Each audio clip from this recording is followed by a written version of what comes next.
Meus irmãos, minhas irmãs, boa tarde a todos.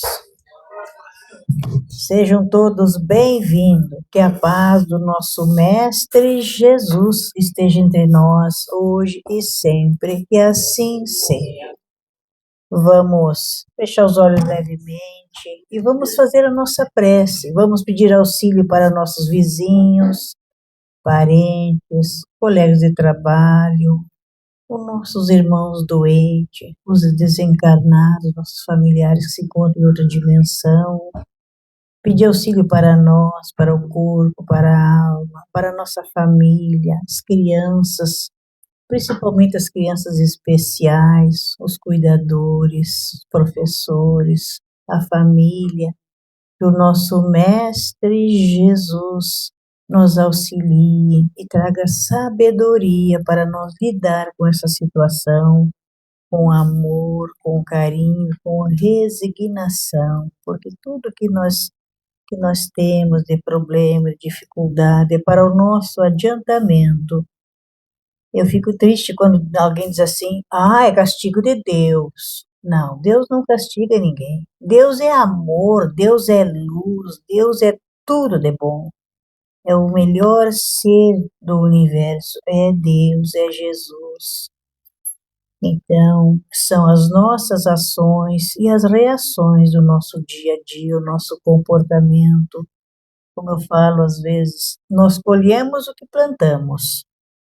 Eu vou colher exatamente o que eu plantei. Não adianta eu plantar milho e querer colher arroz, eu vou colher milho, né? Então, a nossa plantação é livre, mas a colheita é obrigatória. Então, vamos pedir sempre a proteção de Deus, de Jesus, para o nosso dia a dia, para a nossa melhora, nosso comportamento. Boa tarde. Nosso comportamento, nossa família. Pedir para Deus, para Jesus, adoçar os nossos corações, trazer paciência, trazer sabedoria para entender as nossas dificuldades, as situações do nosso lar. Porque ali é a nossa colheita, é o nosso lar, onde vem muitos inimigos de outras vidas, que nós maltratamos. Então hoje estarei junto com nós para nos resgatar. E vamos pedir a Jesus a sua proteção. Evocação a Jesus. Jesus, Senhor e Mestre que diriges o movimento de espiritualização que se opera no mundo todo, tende vossas vistas voltadas sobre todos os que imploram a vossa assistência. Influi para que os mensageiros de Deus, e com a especialidade da Pleiade que se constitui o Espírito de Verdade, o Espírito Consolador, oriente-nos no caminho do bem e nos proporcione alívio no sofrimento e consolação nas nossas aflições. Que eles sejam para nós um arrimo, um amparo, e nos defendam de todo o mal. Senhor, protegei aqueles que desejarem se iniciar na vossa doutrina, que é bondade, e dai-lhes a luz do entendimento para a boa compreensão da vossa palavra. Que a vossa paz seja sobre nós, hoje e sempre, que assim seja. Com esta prece, com a permissão de Deus Jesus, da nossa Mãe Santíssima, espiritualidade superior, nós continuamos com a nossa atividade no salão. Como o nosso irmão palestrante falou sobre a morte, eu vou ler uma mensagenzinha sobre a morte. Que a morte não existe, né, meus irmãos? A morte é uma passagem para outra dimensão. Aqui, fora de nós, pode ter centenas de irmãos que passaram para outra dimensão, só estão aqui ao nosso lado. A maioria de nós não tem essa possibilidade de ver. Tem médios que veem, tem médios que ouvem. Então, a maioria de nós não tem essa possibilidade, mas tem essa possibilidade de existir. Tem a bondade. Então, esse Santo Agostinho foi um santo da Igreja Católica e transformou a sua vida num novo ser, depois que ele conheceu o poder de Deus, o poder de Jesus. A morte não é nada, Santo Agostinho. A morte não é nada. Eu somente passei para o outro lado do caminho. Eu sou eu, vocês são vocês. O que eu era para vocês, eu continuo sendo. Me dê o nome que você sempre me dera. Fale comigo como você sempre fizer. Vocês continuam vivendo no mundo das criaturas. Eu estou vivendo no mundo do Criador. Não utilize um tom solene ou triste. Continue a rir daquilo que nos fazia rir juntos. Rezem, sorriem, pensem em mim, rezem por mim. Que meu nome seja pronunciado como sempre foi, sem ênfase de nenhum tipo, sem nenhum traço de sombra ou tristeza. A vida significa o que ela sempre significou. O fio não foi cortado, porque eu estaria fora de seus pensamentos. Agora que estou apenas fora das suas vistas. Eu não estou longe, apenas estou do outro lado do caminho. Você que aí ficou, siga em frente. A vida continua linda e bela, como sempre foi. Santo Agostinho. Então eu falo, às vezes tem pessoas que o familiar partiu para outra dimensão, vem conversar comigo, muito triste, desesperado, sofrendo. Tem pessoas que querem desistir do caminho. Nós não podemos desistir, nós temos que continuar. E quando eu digo para as pessoas assim, não, tu pensa que teu familiar, teu amigo, teu ente querido viajou para um outro país.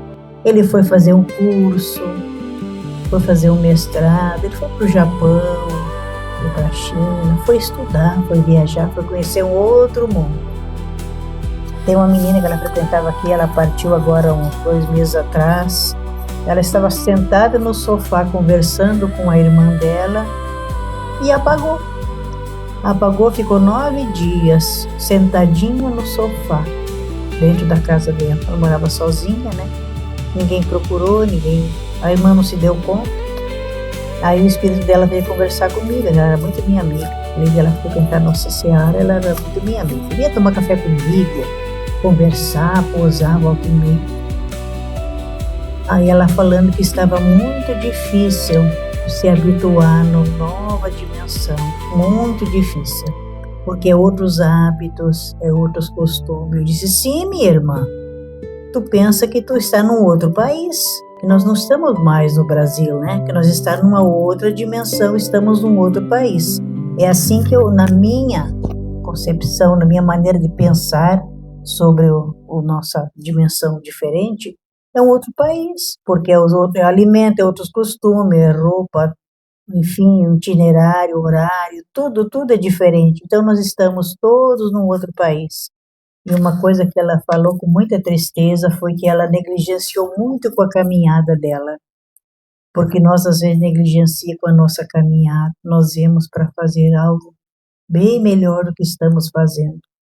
E por acomodação, por falta, inércia, né? A gente vai deixando e não faz aquilo que veio para fazer. Então vamos procurar os nossos afazeres com mais amor, com mais carinho, toda atividade, não importa como a mãe, a dona de casa, professora, não importa, motorista, não importa o que você está fazendo, faça bem feito, faça com amor, faça com carinho, com respeito ao ser humano, respeito aos outros irmãos que estão dividindo aquele espaço com nós, o nosso lar, com a nossa família, né?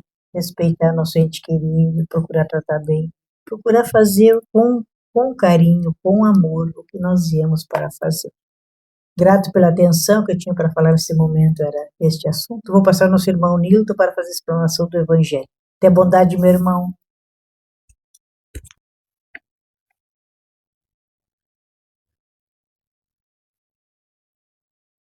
Meus irmãos, minhas irmãs, o meu sincero e cordial boa tarde a todos.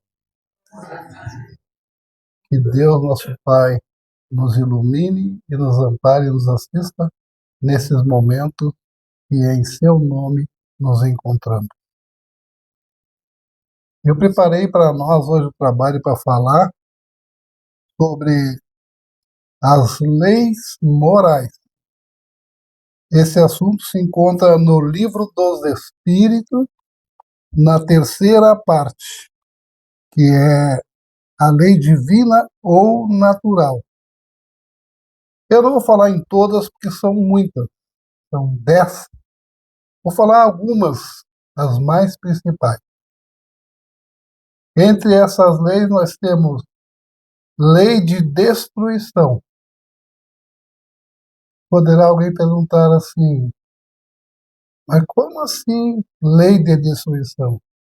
Sim, tudo que a gente vive, o que a gente vê, viver, até mesmo a gente, se renova diariamente. Nosso próprio organismo, ele cria e recria as nossas células o tempo inteiro. As únicas que ele não cria, que são permanentes, são sempre as mesmas, são as células do neurônio, que são as células do cérebro. Por isso que, com o tempo, aquele bebedor de bebida alcoólica, que bebe muito, com o tempo ele vai perdendo o equilíbrio do corpo, porque ele queimou essas células neuroniais e o cérebro não recria mais. Por isso que dá tontura, por isso que dá a doença do treme-treme, que chama, que é o tremelique, devido a essa queima de neurônios através do álcool. Então, essa lei é a lei de destruição. Nós destruímos o nosso cérebro, destruímos o nosso corpo diariamente quando cometemos excessos. Pode ser excesso na alimentação ou até mesmo excesso na água, na higiene também. Tudo, então, são leis que nós obedecemos, são leis de Deus. A outra lei que eu vou falar é a lei de sociedade.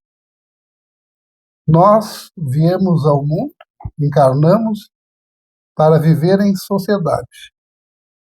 E qual é a nossa primeira sociedade que nós vivemos? É a família, né? Nós, quando nascemos, iniciamos a nossa família, a nossa vida familiar.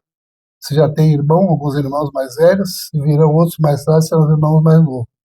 O pai e a mãe, os tios e tias, já são os parentes mais distantes. Então, é a lei de sociedade. Outra lei que existe também, eu vou falar, é sobre a lei do trabalho. O trabalho é uma necessidade. Se não fosse o trabalho, não haveria progresso no mundo. Porque senão, ainda hoje estaríamos vivendo o tempo das cavernas. Se o homem não progredisse através da lei do trabalho. Outra lei que eu vou falar também é a lei do progresso. O progresso é necessário para todos nós. Quem não precisa de progresso? Tanto moral quanto intelectual, né? A gente mesmo tem que pensar assim, ó. Se hoje, que tenho 40 ou 50 anos, eu estou agindo dessa forma, ou pensando dessa forma, como é que era 20, 30 anos atrás, quando eu tinha menos idade? Será que é a mesma coisa? Naturalmente que não é. Nós progredimos a nossa idade e a nossa mente também progride. Então, nós temos a lei do progresso. E aí nós entramos na questão sobre a lei divina ou natural, nos caracteres da lei natural, na pergunta 614 de Allan Kardec. Ele pergunta assim para os espíritos: que se deve entender por lei natural? E os espíritos respondem: a lei natural é a lei de Deus e a única verdadeira para a felicidade do homem. Ela lhe indica o que deve fazer e o que não deve fazer. E ele não é infeliz senão quando se afasta dela. Agora tem a pergunta 615, que Allan Kardec faz para os espíritos. A lei de Deus é eterna?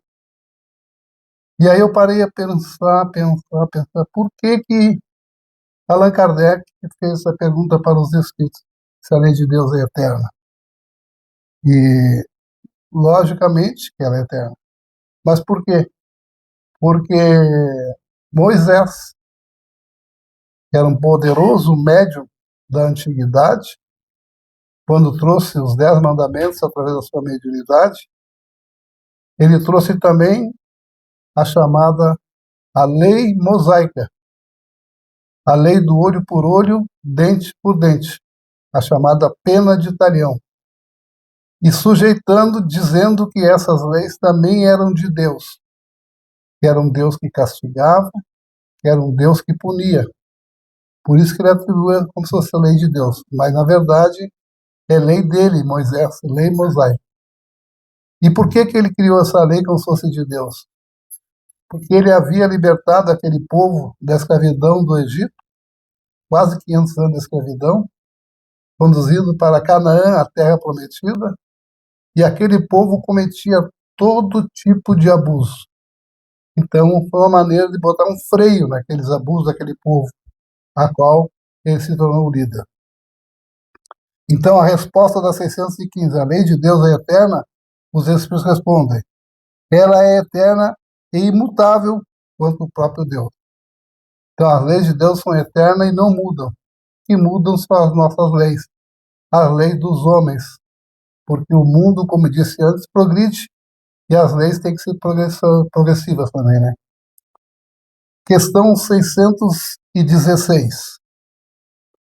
Estou ouvindo bem lá ao fundo, pessoal? Faz assim. Estão ouvindo bem? Tá. Então não precisa aumentar a voz, né? Questão 616. Kardec pergunta: Deus prescreveu aos homens em uma época o que ele proibiu em outra? Os espíritos assim responderam: Deus não pode se enganar. Os homens é que são obrigados a mudar as suas leis porque são imperfeitas. As leis de Deus são perfeitas. A harmonia que rege o universo material e o universo moral está fundada sobre as leis de Deus que estabeleceu para toda a eternidade. Aí vem a pergunta 617. Que objetivos abrangem as leis divinas? Concede-lhes outra coisa que é a conduta moral?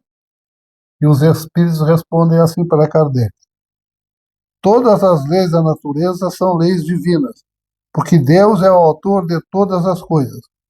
O sábio estuda as leis da matéria. O homem de bem estuda as da alma e as pratica. E aí ele pergunta assim, que é uma subquestão no caso, né?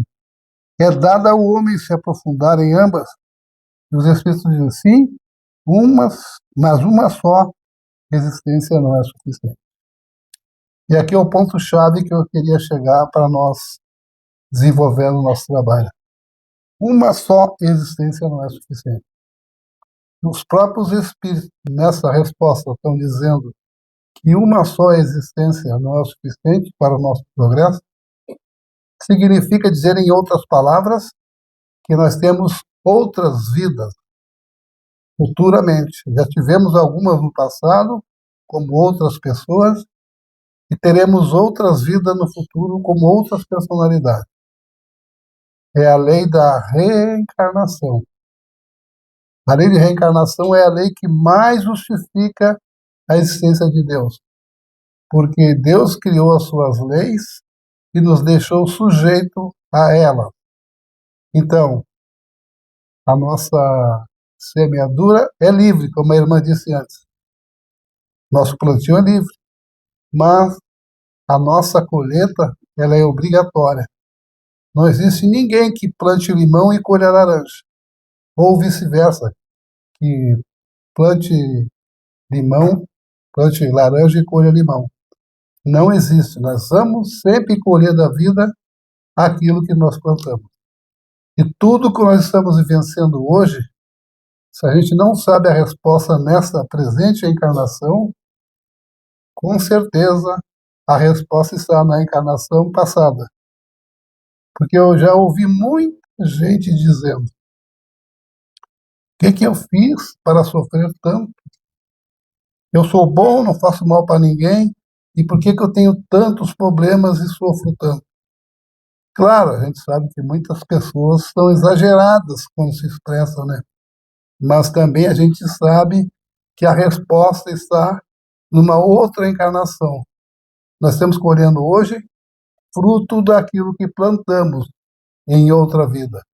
E colheremos amanhã fruto do que nós estamos plantando hoje na presente encarnação. E como é que nós fizemos para melhorar, para mudar a nossa conduta? E aí tem uma questão no Livro dos Espíritos que eles dizem: vede Jesus. Jesus nos trouxe para nós todos os exemplos a serem seguidos. É o exemplo de amor, é o exemplo de humildade, exemplo de caridade, e Jesus não possuía nada. Mesmo assim, era o homem mais caridoso que aqui andou na Terra. Mas muitas pessoas poderiam estar pensando, qual é a caridade que Jesus fazia? Ele curava as pessoas cegas, curava os leprosos, curava as pessoas das suas crenças egoísticas e fanáticas, e ele curava as pessoas, então, para o caminho da felicidade, a felicidade do bem. E Deus mandou ao mundo aqui nessa tarefa, nessa missão. Jesus não precisava vir aqui na Terra reencarnar, que era um espírito já muito evoluído, mas ele pediu para vir aqui como missão para nos trazer os seus ensinos, os ensinos evangélicos de Jesus, que entre tantas coisas nos ensinou. E conheceremos a verdade para que a verdade possa nos libertar. E do que nós nos libertamos quando conhecemos a verdade? Nos libertamos das mentiras, das falcatruas, das coisas erradas que a gente aprende e que não tem sentido nenhum. Mas, para isso, precisamos que nós papiramos, nós procuramos conhecimento através da doutrina espírita que traz todos os ensinamentos que Jesus deixou ao mundo. E a doutrina espírita ensina o Evangelho de Jesus em palavras simples e completas. Todos nós podemos aprender o que prega a doutrina espírita. O que, por exemplo, que ela prega? A reencarnação, quando acabei de falar, né? Prega a comunicabilidade dos espíritos conosco, que eles nos influenciam nos atos das nossas vidas através do nosso pensamento. E só para confirmar essa afirmativa, eu lembro aos irmãos uma questão que tem no Livro dos Espíritos, a questão número 459, onde Kardec pergunta se os espíritos podem ver os nossos pensamentos. E eles respondem: muito mais do que vós pensais, pois frequentemente são eles que vos dirigem. Então, isso quer dizer que todos nós, cada um de nós aqui encarnados, somos mais ou menos médiuns, porque nós sofremos influência dos espíritos em nosso pensamento. E aí pergunta Kardec se onde é que vamos saber se os nossos pensamentos são nossos ou são influências espirituais. E os espíritos dizem: examinai o pensamento. Geralmente, aquele primeiro impulso é dos espíritos, mas examinai para ter certeza. E o que é que os espíritos vieram trazer para nós no mundo? Quando aqui trouxeram a doutrina para Allan Kardec, no ano de 1859, em Paris, na França, quando Kardec lançou a primeira edição de O Livro dos Espíritos. É um livro fácil de leitura, perguntas e respostas, colocações de Kardec. São 1019 questões diretas, mas se nós examinarmos que muitas perguntas têm pergunta A, pergunta B, C, algumas até a D, tranquilamente podemos afirmar que são mais de 2.000 perguntas de resposta em O Livro dos Espíritos. E ele está dividido em 4 partes. E cada uma dessas partes gerou uma nova obra, um novo livro. A primeira parte gerou a Gênese, a segunda parte, o livro dos médiuns, a terceira parte, o Evangelho segundo o Espiritismo, e a quarta parte, o céu e o inferno. Então, toda a doutrina espírita está contida nesses 5 livros de Allan Kardec. E, como já disse, né, é o livro dos Espíritos, a Gênese, o livro dos Médiuns, o Evangelho segundo o Espiritismo e o céu e o inferno. E essa doutrina é o consolador prometido que Jesus prometeu quando aqui esteve encarnado, há 2000 anos atrás. Ele afirmou que ele iria partir que ele ia desencarnar, logicamente, né? E no futuro, ele pediria ao Pai e enviaria um outro consolador. Se ele falou um outro consolador, é porque ele considerava a sua doutrina, os seus ensinos, um consolo. E assim é a doutrina espírita. A doutrina que nos esclarece e nos consola. Nós, quando erramos, ou nós erramos por ignorância, por não conhecer, ou erramos, mesmo conhecendo, porque somos teimosos em cometer alguns vários erros que nós já cometemos. Obrigado.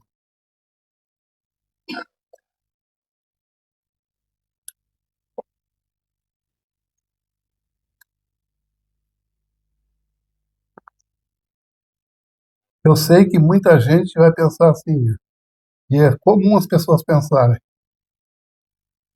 como é que a gente sabe se a gente já reencarnou? Como é que a gente sabe se a gente vai voltar aqui? Não existe ninguém que veio de lá para contar. Meus irmãos, se nós analisarmos os nossos próprios sonhos, quando nós temos alguns deles, porque nós todos sonhamos a noite inteira, mas nós lembramos pedaços desse sonho. Por isso nós não entendemos os nossos sonhos. Então é como se fosse ver um pedaço de um filme de 10 minutos, no meio do filme é um pedaço do filme e um filme de 3 horas. Alguém vai entender esse filme? Não vamos entender. E assim são os nossos sonhos. Mas alguns sonhos nos dão uma ideia da nossa vida como espírito e que nós somos imortais. Quando lembramos que já sonhamos com algum familiar que já partiu, que veio nos visitar em sonho, ou algum amigo que veio nos trazer uma mensagem, ou eles vieram até nós, ou nós fomos até lá onde eles estão. Porque o mundo espiritual é a verdadeira vida. Esse mundo aqui a gente vive na presente encarnação é uma ilusão, é apenas uma passagem. A nossa verdadeira vida é a vida espiritual. Por isso, vamos tratar de evoluir estudando e conhecendo a doutrina espírita para que possamos, então, fazer a nossa reforma íntima. E sobre a nossa reforma íntima, eu trouxe uma historinha, a historinha do Beija-Flor. Eu já contei aqui essa historinha em outras palestras. É fazer a nossa parte, a historinha do Beija-Flor. Então havia uma grande, gigantesca floresta. E nessa gigantesca floresta ocorria um gigantesco incêndio. Os animais estavam todos em fuga, todos fugindo do incêndio.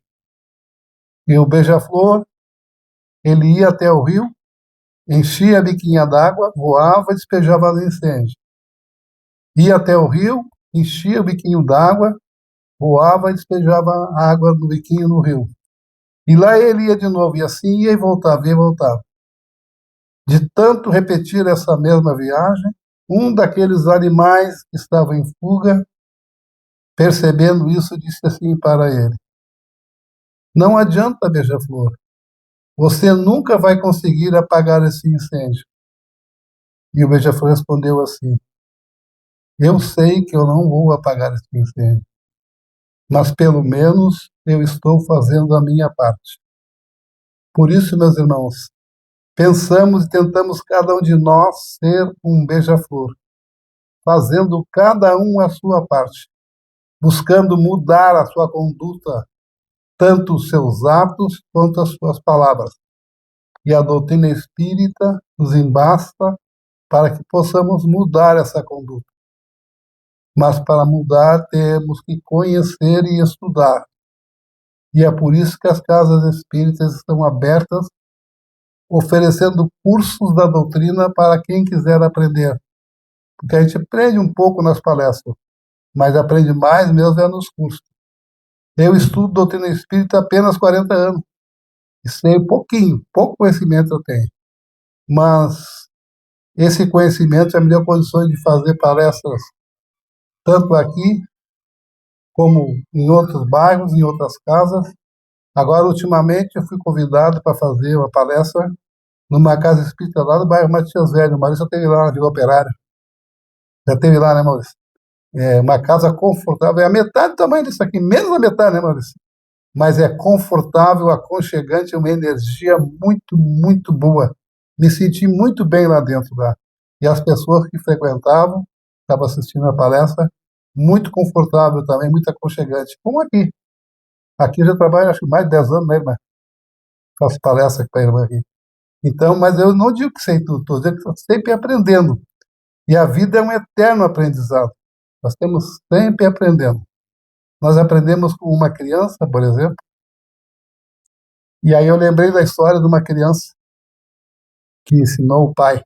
Mesmo sem querer, o pai aprendeu com aquela criança.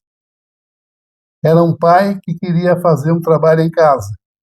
Ele tinha a salinha dele, que ele se encerrava, levava o trabalho para casa e ia se encerrar para fazer. Só que ele tinha um filho, uma criança mais ou menos entre 4 e 5 anos. E essa criança com essa idade é uma criança com muita energia, ela não para, está sempre ativa, sempre ativa.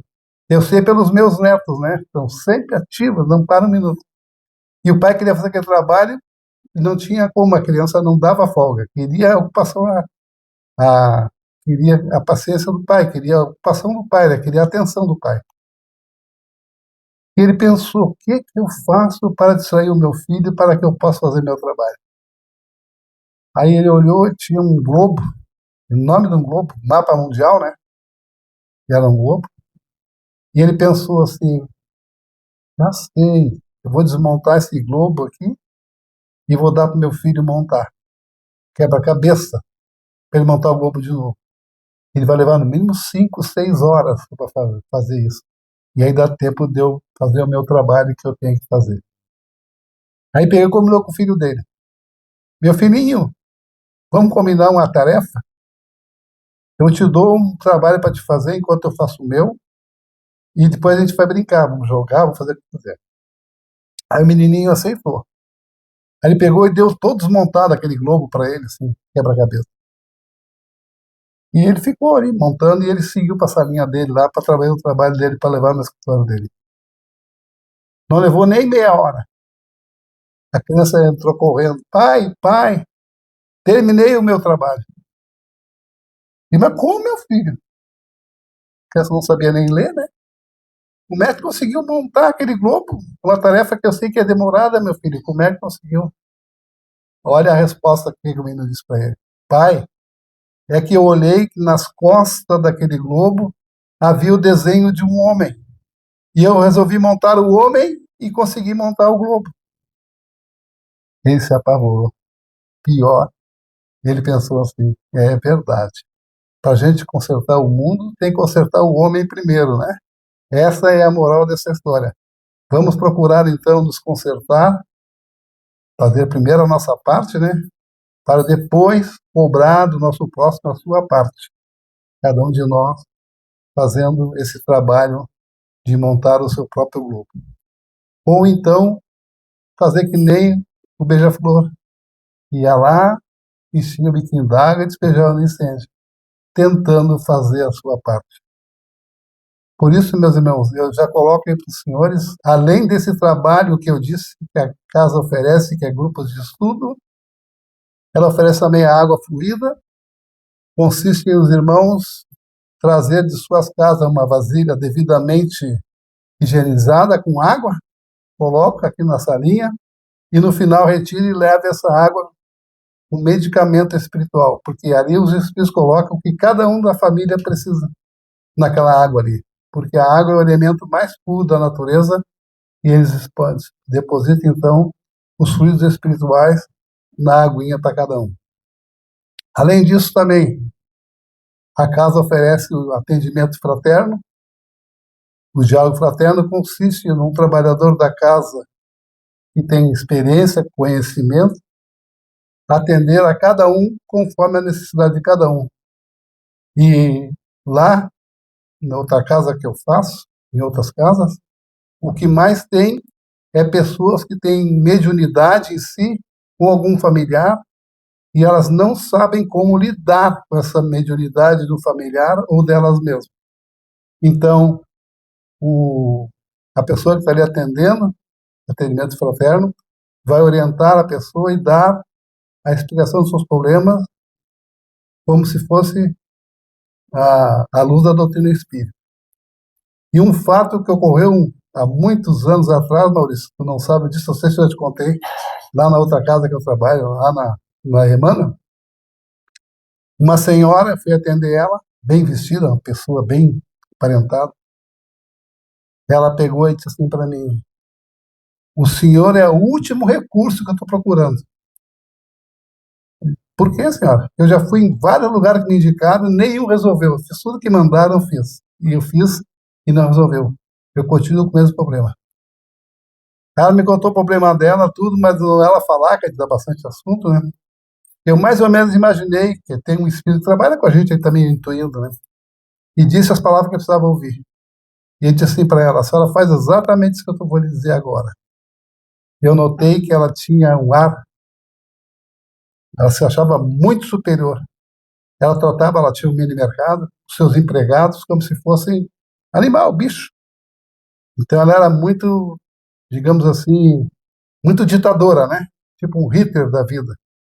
Aí eu me dei para ela mudar aquilo ali, mudar o tratamento, tratar seus semelhantes de igual para igual, que os espíritos iam parar de incomodar ela. Ela narrava que os espíritos vinham de noite, levantavam a coberta da cama e deixavam cair. Levantava ela com a cama e tudo deixava cair. Imagine o pavor dessa senhora. Ela tinha em outros segmentos religiosos e nada resolveu. Aí eu disse para ela: a senhora faz exatamente assim. Muda a sua conduta moral do seu semelhante, procura ser benévola, procura ser complacente com os seus subordinados. E perante Deus nós somos todos iguais. Aí ela: vou tentar então. Tá, e foi embora. Passou, o quê? Acho que uns 3, 4 meses depois, eu chegando na casa espírita lá, disseram assim: Newton, tem uma senhora aí que é atendimento fraterno contigo, que na hora só eu que fazia, né? Era eu, Maurício e a Ivana. Aí eu disse assim: quem é? Não sei, ela disse que já falou contigo, ela quer conversar contigo. Tá, aí fui lá, me preparei, entrei pra salinha, ela fiquei esperando ela. Aí ela entrou. Aí tem uma salinha, assim, uma cadeirinha, tô sentado ali, tem uma mesinha, do outro lado ela sentou também. Aí ela pegou a bolsa, abriu, botou assim na mesa, puxou uma nota, um punhado assim de nota de R$ 100. Acho que tinha mais de 2, 3 mil, 10 mil, não sei o que tinha. E aquele dinheiro era para mim. Eu falei: para que esse dinheiro, senhora? Não, é para dar para o senhor, porque o problema é que eu tinha, o único que resolveu foi o senhor, e eu me sinto grata. A casa toda está acostumada a comprar tudo com dinheiro, né? E vim aqui lhe pagar. Não, não, recolhe seu dinheiro, eu não trabalho por dinheiro. A gente trabalha aqui por amor à nossa farda, à nossa camisa, à nossa doutrina. Recolhe esse dinheiro. Não, não, mas é possível. Não, não, eu não preciso. A senhora faz o seguinte: quer agradecer a Deus esse trabalho que a senhora recebeu por minha. Eu fui apenas o canal, né?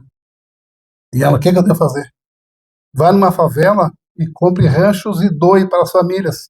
Aqui na Bahia, aqui, tem várias famílias ali carentes que precisam de rancho. E elas que iam fazer. Passou mais uns meses depois, ela foi lá agradecer e disse que nunca mais sentiu aqueles problemas que ocorreram. Depois que ela me orientou, que eu orientei, que ela fez o que eu mandei, e depois pegou aquele dinheiro e ajudou os pobres. E ela mudou totalmente a vida dela. Entendeu? Essa é a história, então, da nossa mudança, a nossa conduta moral. Meus irmãozinhos, está na hora do meu trabalho encerrar. Agradeço a atenção de todos, desejando muita paz e muita luz, extensiva aos seus parentes, familiares e amigos. Que assim seja. Boa tarde a todos.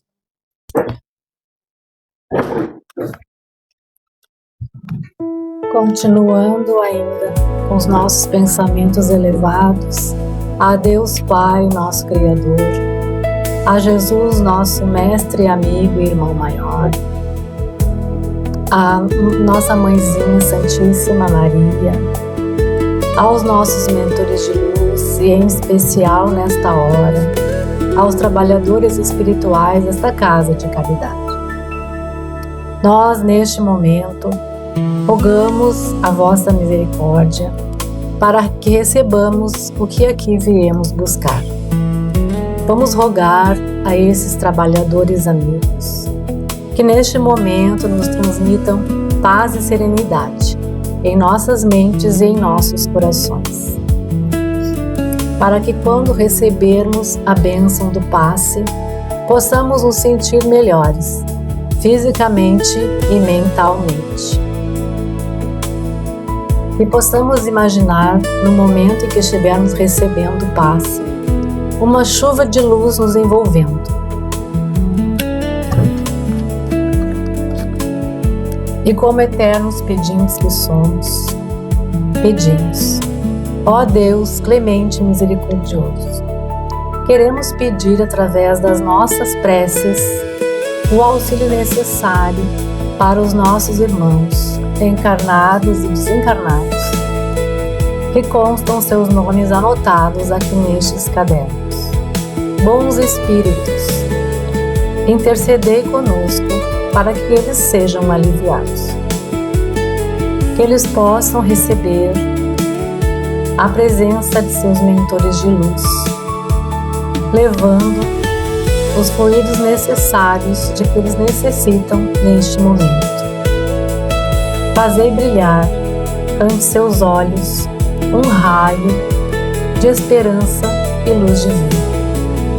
Abri seus corações ao arrependimento e ao desejo de se purificarem, para apressarem o seu adiantamento.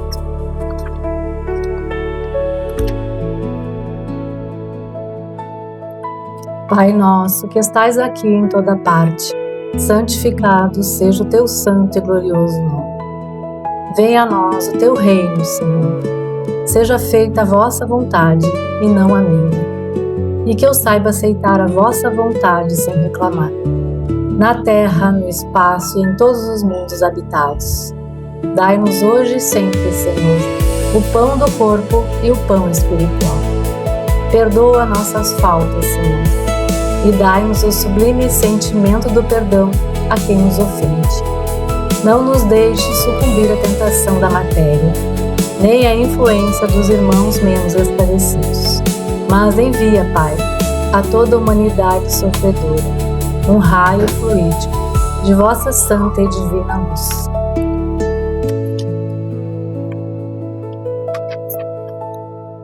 Maria, anjo dos bons e nossa mãe, enquanto ruge o mal, Senhora, enquanto reina a sombra da angústia, abre o teu manto que agasalha e consola as nossas dores.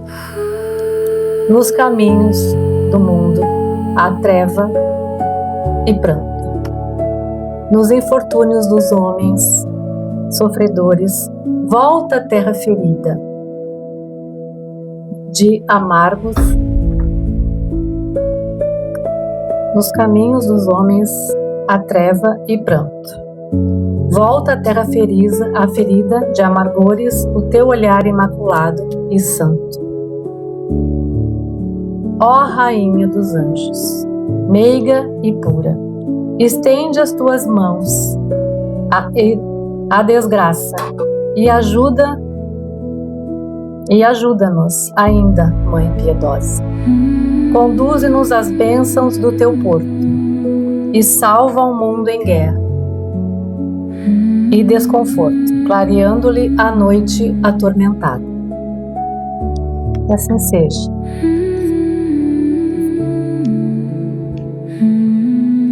Continuamos na prece pedindo auxílio para todos nós, principalmente os mais necessitados, recebendo o auxílio para o nosso corpo, a nossa alma, para que nós saímos daqui bem melhor que quando nós chegamos, levando para o nosso lar, nossos familiares, nosso trabalho, no trânsito, aonde nós estiver, a paz em nossos corações, a harmonia, o bem-estar, respeitando sempre o nosso semelhante, como nós gostaria de ser respeitados.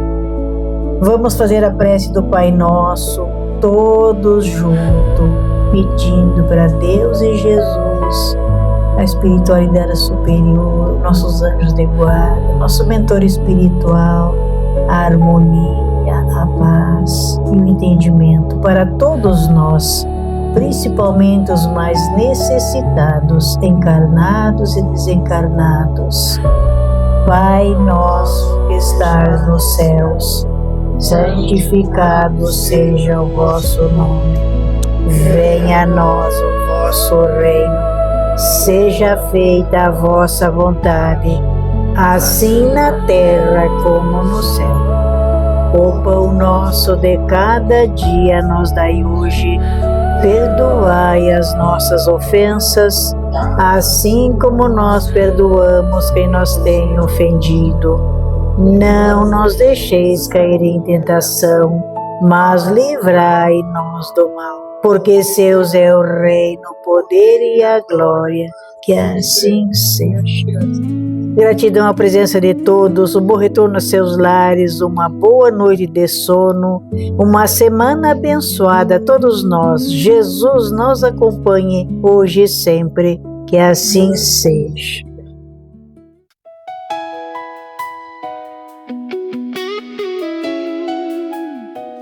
Pai nosso,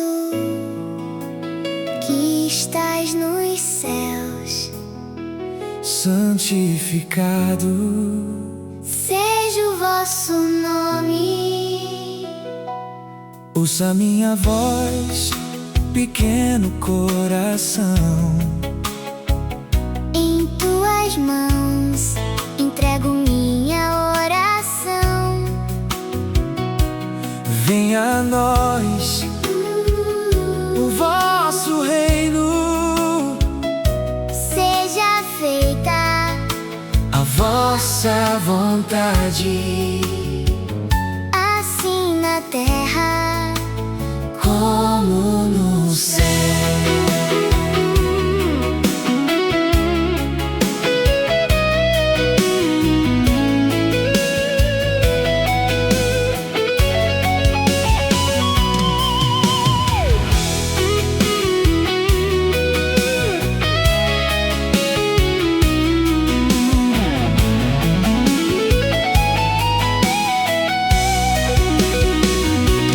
Luz que me guia, luz que me acalma, tua presença preenche a minha alma. o pão nosso De cada dia nos dai hoje. Perdoai as nossas dívidas, assim como nós perdoamos aos nossos devedores, e não nos deixeis cair em tentação mas livrai-nos do mal. Amém. Amém.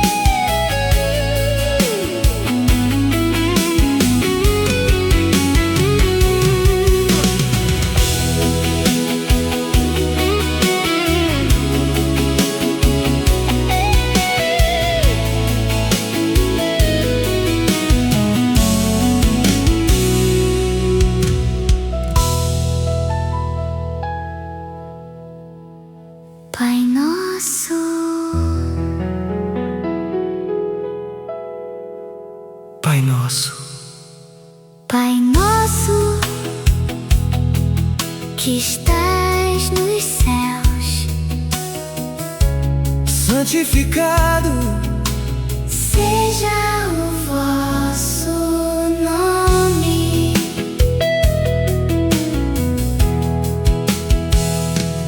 Ouça minha voz, pequeno coração. Em tuas mãos Entrego minha oração. Venha a nós o vosso reino, seja feita a vossa vontade, assim na terra como no céu.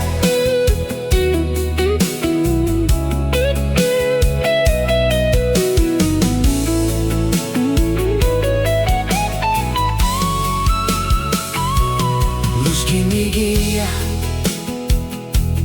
luz que me acalma. Tua presença preenche a minha alma. O pão nosso de cada dia nos dai hoje. Perdoai as nossas dívidas, assim como nós perdoamos aos nossos devedores. E não nos deixeis Cair em tentação, mas livrai-nos do mal. Amém, amém. amém.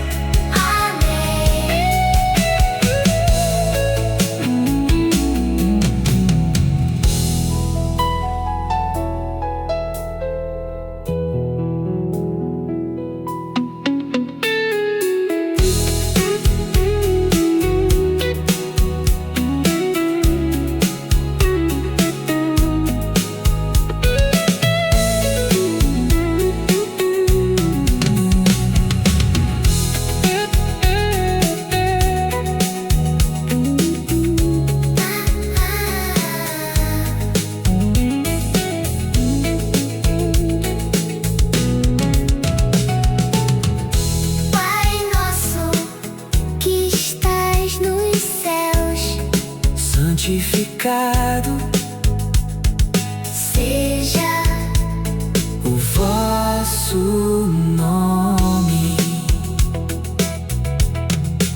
Ouça minha voz, pequeno coração. em tuas mãos. Entrego minha oração.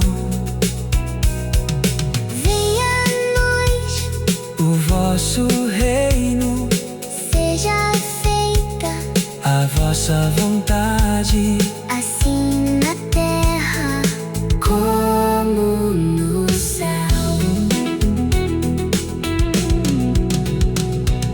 Luz que me guia,